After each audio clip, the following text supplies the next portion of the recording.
Magandang umaga, ngayon po ay araw ng Huwebes, February 8, 2024 at narito po muli ang update sa lagay ng panahon. Ayon sa pag-asa, patuloy pa rin nakakaapekto ang easterlies. Apektado nito ang eastern section ng ating bansa. Walang bagyo o low pressure area na minomonitor sa loob ng ating PAR na maaaring makaapekto sa lagay ng ating panahon.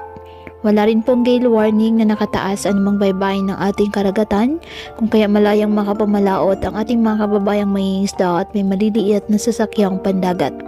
Ngayong araw, ang Davao Region, Caraga, Northern Mindanao, Southern Leyte at Bohol, asahan ng ulap na kalangitan na may kalat-kalat na pag-ulan at thunderstorms dahil po sa easterlies. Apektado ng amihan ang Batanes. At ang nalalabing bahagi ng ating bansa, kasama na ang Metro Manila, asahan ang bahagyang maulap hanggang sa mulap na kalangitan with isolated rain showers or thunderstorms dahil po sa easterlies at localized thunderstorms.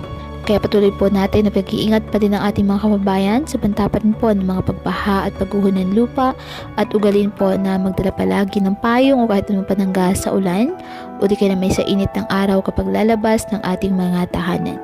At yan po muna ang update sa lagay ng panahon ngayong araw. Muli, patuloy po tayo na mag-ingat at palaging tandaan, God loves you. Stay safe and God bless.